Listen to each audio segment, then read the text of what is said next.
घर में बहुत सारे ऑर्गेनाइजर और स्टोरेज होने के बावजूद हमारे घर में कपड़े यहाँ वहाँ बिखरे रहते हैं, जिनका मुख्य कारण कुछ ये है। सूखने के बाद उनको हम या तो बेड पे डाल देते हैं और या फिर सोफे पे कि हम फोल्ड करेंगे, और वो इस तरह से पड़े ही रह जाते हैं। तो उसके लिए आप एक रूटीन बना सकते हैं कि जैसे ही कपड़े सूखें आप उनको तभी निकालिए जब आपके पास एक्स्ट्रा 15 मिनट हो, और उन 15 मिनट में आप कपड़ों को अच्छे से तह करके उनको ऑर्गेनाइजर में प्रॉपर कबर्ड में रख सकते हैं। क्लॉथ को ऑर्गेनाइज करने के लिए आजकल बास्केट बहुत सारे मार्केट में मिलते हैं, अलग अलग साइज, शेप और डिजाइन के। लेकिन परफेक्ट साइज का ऑर्गेनाइजर ढूंढना जो हमारी नीड को फुलफिल करे थोड़ा डिफिकल्ट काम है। अलमारी का मेजरमेंट लेना पड़ेगा एंड अगेन स्टोर में जाके सेम प्रोसेस। इन सब से बचने के लिए मैं कार्डबोर्ड के ऑर्गेनाइजर क्लॉथ से कवर करके या पेपर से कवर करके बनाती हूँ। जैसे ये लंबे वाले ऑर्गेनाइजर में मैं अपने बेटे की सारी टी शर्ट एक साथ रख देती हूँ फाइल सिस्टम में। सारी टी शर्ट्स विजिबल हैं, कौन से कलर की और कौन से डिजाइन की।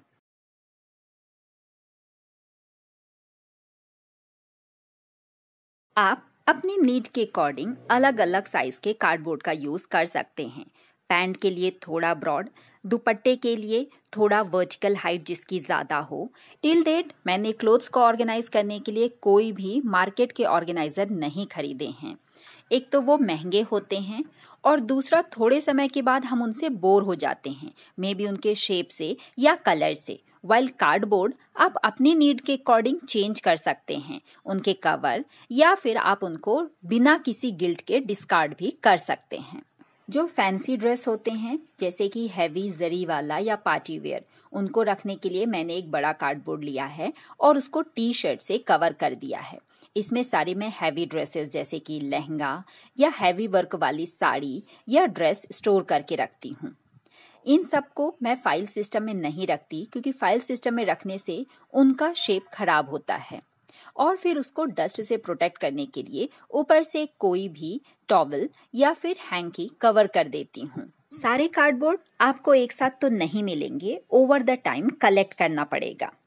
तो for the time being old cloth के लिए आप कोई पॉलीथीन या इवन पुराना बेडशीट ही यूज कर सकते हैं। उसमें टाई करके आप उसको बेड के अंदर स्टोर करके रख सकते हैं, या कोई भी लाफ्ट एरिया जहां पे आपको इजीली एक्सेस ना करना हो।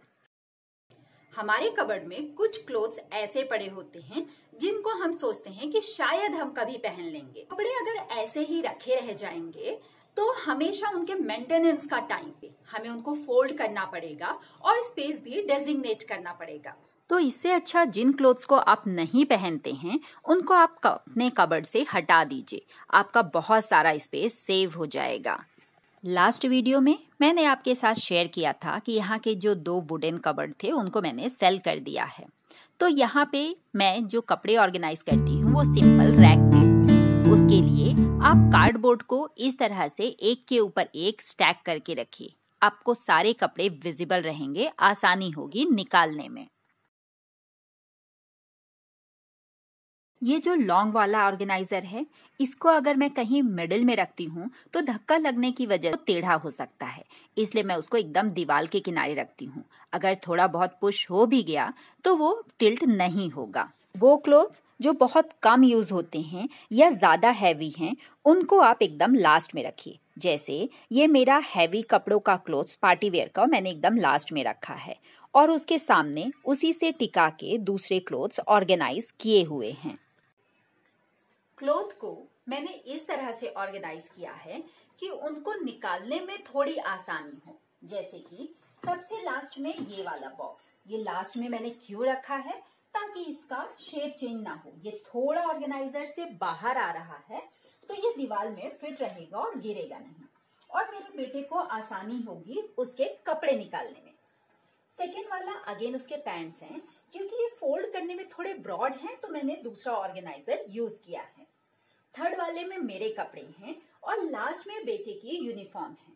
ये कॉर्नर पे मैंने इसलिए रखा है ताकि एवरी टाइम वो आके बाकी के कपड़े को डिस्टर्ब ना करे और आसानी से उसको यूनिफॉर्म मिल जाए।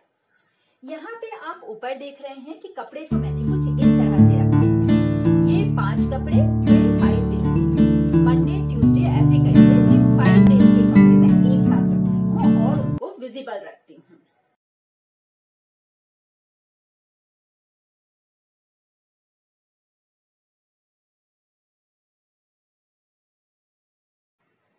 आपके घर का स्पेस लिमिटेड है।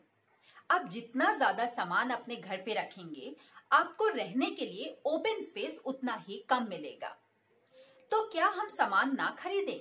नहीं, आप बिल्कुल खरीदिए, लेकिन उतना खरीदिए जितने की जरूरत है। हर काम के लिए अगर अलग अलग सामान खरीदेंगे तो उतना ही स्पेस ऑक्यूपाई होने लग जाएगा। फॉर एग्जाम्पल, हम लॉन्ड्री को सेग्रीगेट करने के लिए अलग अलग ऑर्गेनाइजर लाते हैं। डेली कपड़ों के लिए अलग, बेडशीट, पर्दों के लिए अलग। बट वॉट आई फॉलो, मैं एक ही बकेट यहाँ रखती हूँ और सारी चीजें, सारे कपड़े उसी में। जैसे ही वो फिल हो गए, मैं मशीन में लोड लगा देती हूँ। अब क्योंकि ये एक बकेट है, तो जैसे ही कपड़े वॉश हो जाएंगे, मैं सुखाने के लिए भी इसी बकेट का यूज करूंगी।